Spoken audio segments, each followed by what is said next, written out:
Hey everyone, and welcome to this explainer. Today we are unpacking a truly monumental shift in human history. We're going to be exploring the Age of Enlightenment, which is this incredibly fascinating era that literally rewired Western thought. For centuries, the ultimate standard for understanding the universe was divine revelation, basically what the church taught and what scripture said. But, as we'll see, an intellectual earthquake happened. It shifted the whole center of gravity away from revealed theology and planted it firmly onto human reason. It's a journey that totally rewrote the rules of knowledge, morality, and society, and honestly, it fundamentally shaped the way you and I think today. So here is our roadmap for today. First, we'll be defining the Enlightenment. Second, looking at the philosophers of reason. Third, we'll cover deism in England. Fourth, radical naturalism in France. And finally, we'll wrap up with a surprising shift to feeling. All right, let's jump right into section 1, defining the Enlightenment, and that massive 17th century shift. To really set the stage here, we need to look at two huge movements you've probably heard of, the Reformation and the Renaissance. The Reformation was largely a reaction against medieval Roman Catholicism. It really freed up the individual conscience, allowing everyday people to read scriptures and hear preaching in their own language. But, and this is key, that freedom of conscience stayed strictly within the bounds of the church. Now, right alongside that, you had the Renaissance, a recovery of classical sources and human abilities. The Renaissance also championed freedom of conscience, but for a lot of thinkers, this freedom actually moved them outside of the church, sparking this brand new sense of secular autonomy. And that perfectly tees up our core definition. Building on that growing sense of human autonomy, the Enlightenment pops up in the 17th century as this very conscious, deliberate effort to apply reason and rationalization to absolutely every aspect of life. Human rationality suddenly became the ultimate yardstick for judging reality. Think about that for a second. The ultimate truth wasn't just handed down from above anymore. It was something you had to figure out using your own mind. Moving right along to section 2, philosophers of reason. These are the architects of a new age. We really have to start with the philosopher John Locke. Locke championed this concept called empiricism. He argued that the human mind is essentially a blank piece of paper. Life's impressions are just written right onto that paper through our sensations. So the big takeaway here is that for Locke, human experience is the absolute starting point for all knowledge. If you want to know about God or the universe, you don't start with revealed theology or ancient scriptures. No, you start with natural theology. You look out and observe the created world around you. Next up, we have the brilliant Immanuel Kant. Now, Kant argued that humanity had finally, quote, come of age through reason.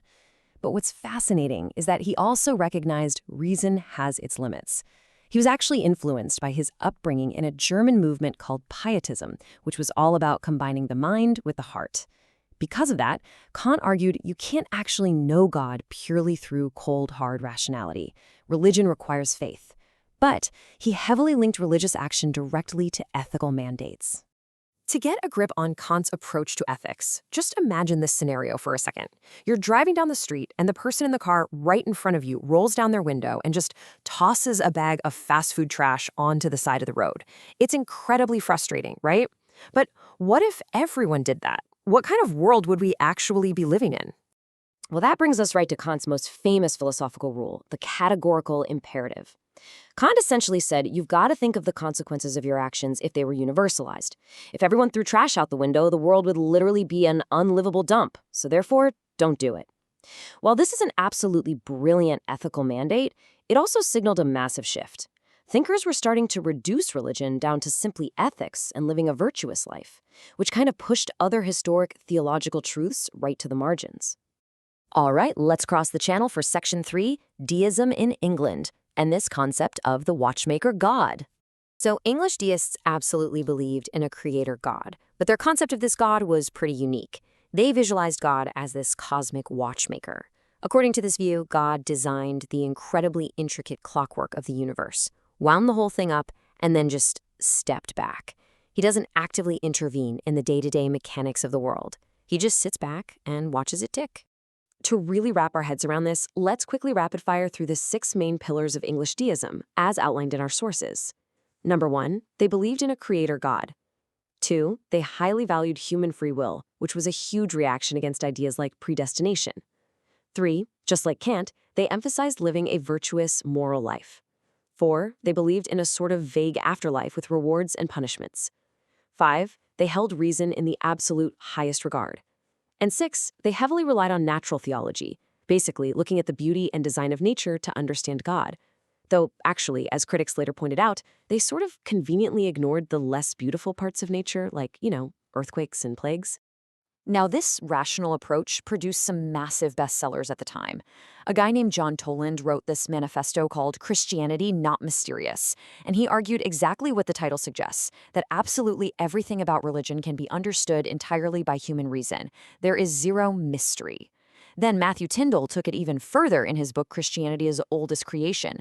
Tyndall applied reason so strictly that he argued miracles and divine revelation had to be systematically thrown out, simply because they weren't, quote, rational. Because of all of this, for deists, historic figures like Jesus were reduced to being nothing more than good moral teachers. Now, in response to this, later theologians pushed back pretty heavily. C.S. Lewis, in his famous book, Mere Christianity, delivered a super sharp rebuttal to this exact deist view.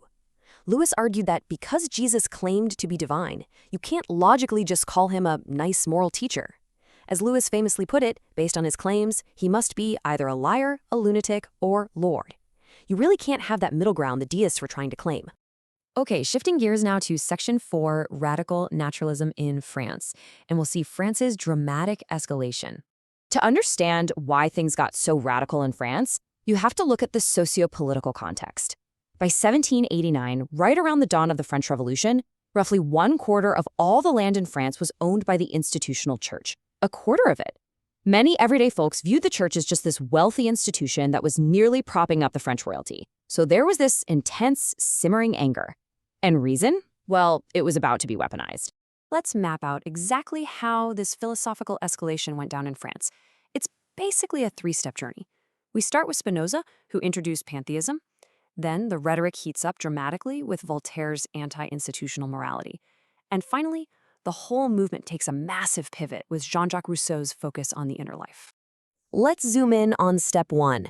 Benedict Spinoza held extremely critical attitudes toward traditional religion, and he developed a philosophy of religious pantheism. Essentially, Spinoza denied the existence of a personal, distinct creator God. Instead, he argued that the divine is simply infused within the natural universe itself.